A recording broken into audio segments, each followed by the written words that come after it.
What up, y'all? Teddy of BodiesXWix. You know I see you down there.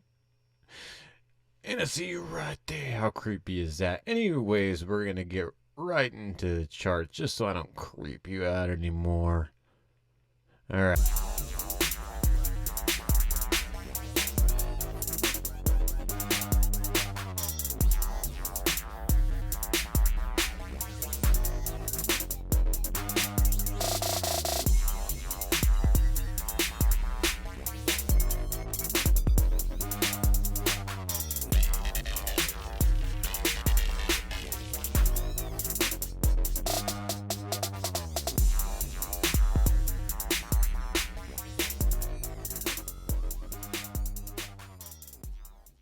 Alright, guys. Teddy BodiesXWix again. Going over GBP/USD. Alright, so it has what happened today is it hit the bearish order block. That's what happened. That's why it fell so hard. If we're taking a look at that and we're being honest with ourselves and saying, why did it do that? It's because it hit the bearish order block. Now, what do we mean by a bearish order block? Well, I'm looking at this on the daily, right?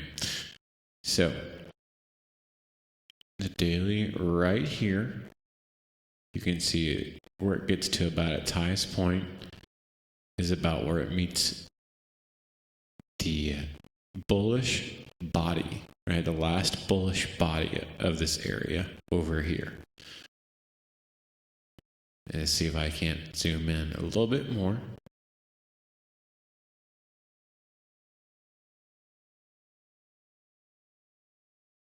Right in that area. And that is where the bearish order block starts. Because that is when the bearish movement gets below the bullish candle and closes below it. Once it closes below it, which it closes below it way down here, but it gets below it just here, right? Once it closes, then we have the bearish order block. Now we can look up to the next candles that are going to be bullish before it drops and closes below it, and then check for the body on that candle. So that happens to be right in here, right? Pretty much the top of that bearish order block. If we go over here, pretty much this area here, right? Right around 1.2440, right? And then it hits that. That is the bearish order block, and then it falls hard.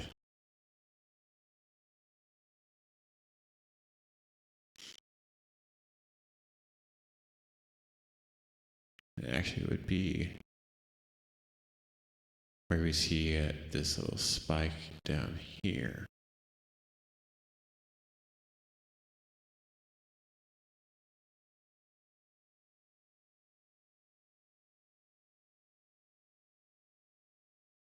Okay, and style. Even though that's right, I'm going to make this yellow so it's easier to see. So you can see that is where the bearish order block would technically start. Because that is where it would have to get below and close below. Which means that once it gets back up to that area, it should not get rejected again. Instead, it should move through it. And then once it moves through it, fall back to it.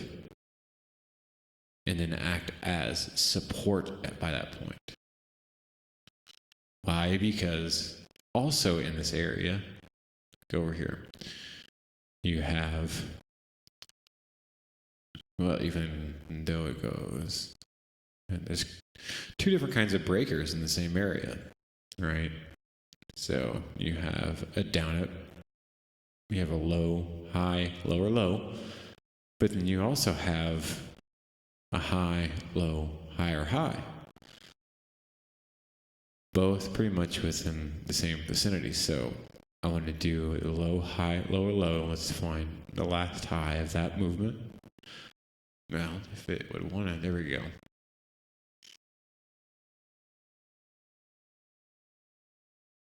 Okay, I'm going to change style on this just a little bit.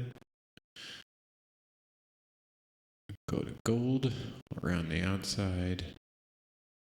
Inside, I want to go with, let's go with the gold again. Why not? Gold on gold. A little thicker.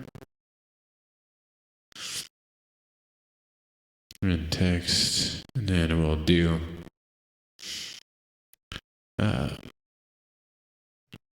upper breaker. High, low, higher high. Right there. And both of these are going to act as resistance until they're broken, and then support after they're broken. So it'll probably break the lower breaker first, and then get to the top of the upper breaker, fall back to the lower breaker, and then run up to the upper breaker. That's what I'm seeing. That's what I'm feeling right here.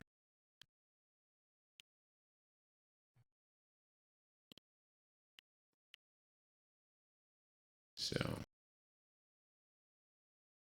and it still might take a couple of weeks to get through this, but it may come to here, right? Hit this bearish order block, come down just a little bit, but I think it would fight through that because there's the fair value gap just above it. Come to here, and then break these, right? Come back down, use this as the support, and then run up here, break these, and then fall back down, use this as support,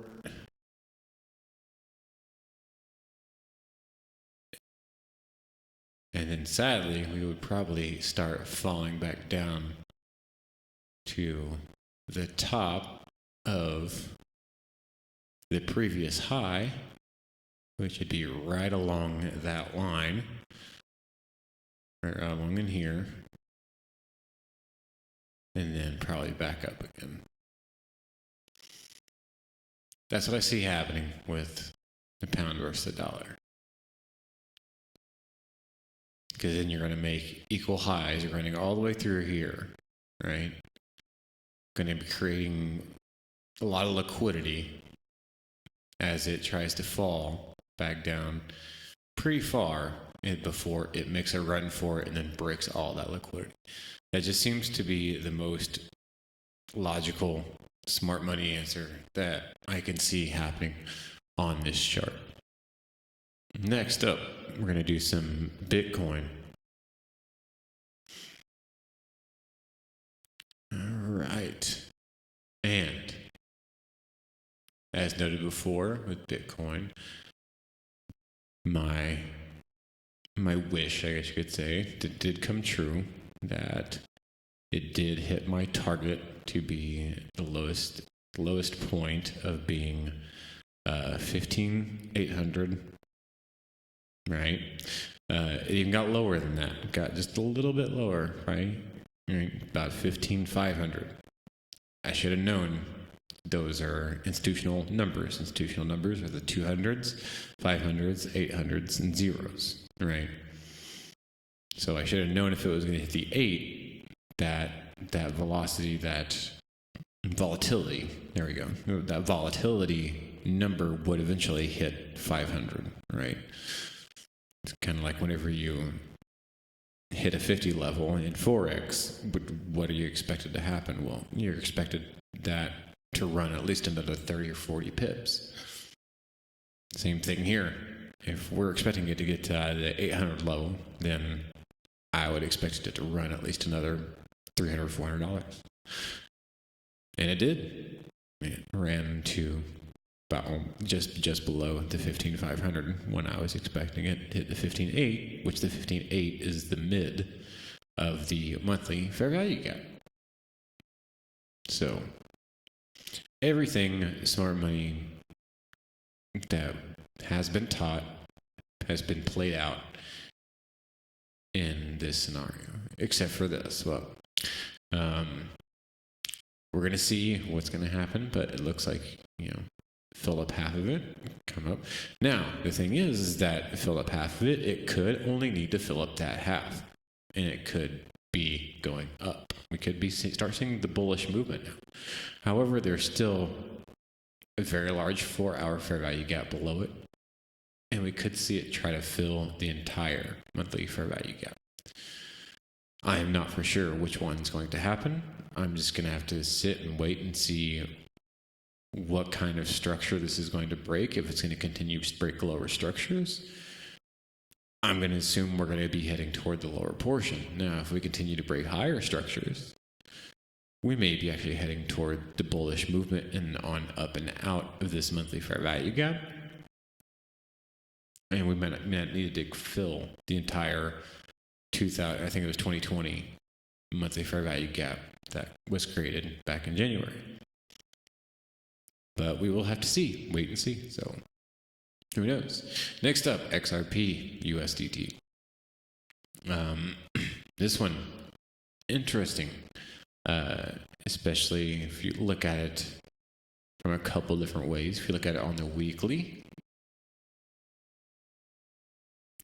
right, you can see that there is a weekly right here, fair value gap, going through the whole down area, right? So that's two imbalances, right? That it's taking over.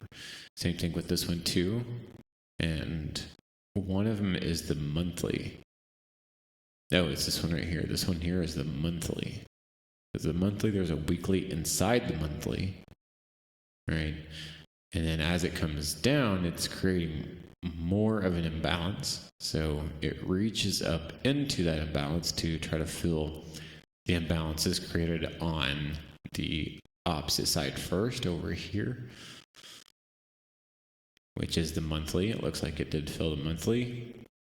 Not yet the weekly, which is good, because now it seems like, now that it's almost hit bottom, it's going to be coming back for that. Now, this area here is the breaker area. We have a low high. Well, hold on, let me see. I don't think we have a low high, lower low. We have almost an equal low situation, but it's almost so equal that it's almost impossible to look at. If we look at the daily, we can see either a mitigation or a low high, lower low situation. I think that's what it is. Yeah. Low, high. Okay, yeah. Low, high, lower, low, and then the run up. So these candles in here that are bullish would then act as support.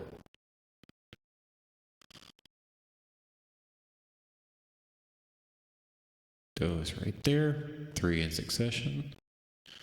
And look, it's acting pretty much as support. And it probably shouldn't get any lower than halfway through the bearish candle. I don't think it has yet, so I'm going to do measurement on this halfway through. Okay, so it has. But that's just about it. I mean, it's barely gotten through halfway through it, and it looks like now it's wanting to take off going up this way to catch up with that monthly fair value gap that it wants to get rid of. The imbalance it wants to fill, and any low, high, lower, low, that support area right there that it's holding, it looks like it's still holding it, and it's gonna continue holding it. So it looks like right now would be a good time, even though I'm not a licensed person to give you any kind of advice. I'm just saying this is what I personally would do. I'm not trying to give you advice whatsoever. I mean, I might looking into along the futures of the XRP right now. You do your homework. You do what's right for you. I'm not telling you what to do. I'm saying in the smart money arena that I was trained in, that might be the best possible scenario for somebody who's looking to get a quick earning. But I could be wrong. I could be completely wrong. And then take off, some earnings. What I usually do, anyway, take off some earnings once it reaches up past the first high, and then hold on to the rest, or wait till it falls back, and then add more, and then take off more once it gets to either an opening of a fair value gap that will be above, or which would be this daily bearish one right here, or it could be the bottom of this. Yeah, that'd be this one right here. And it's actually at the 162% extension as well. So that would be around the 44.8 mark. So yeah, that's what I would be looking for personally in XRP, is long soon, and then the 44.8 last, but first to see if it's going to break this around 39.9 40-cent mark, where it looks like it seems to be making two equal highs. And then lastly, I want to take a look at the NASDAQ. Well, let's take a look at the NASDAQ. If we go from the current low to the current high, and right here would be considered discount, would be the 11,200, somewhere around in there, which is right at, institutional levels. Yes, 11,200 institutional level. Then if it gets a little bit below that, I would expect about 10,800, 10,900, something like that, somewhere around there. That would hit right around the mid part of this bearish candle that is then overtaken by the bullish candle, right?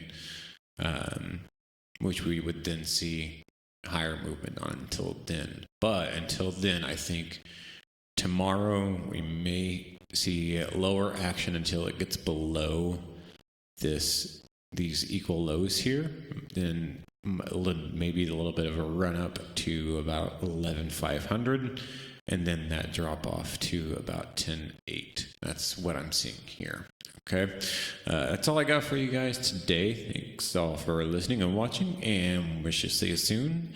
And always remember to keep your pants on.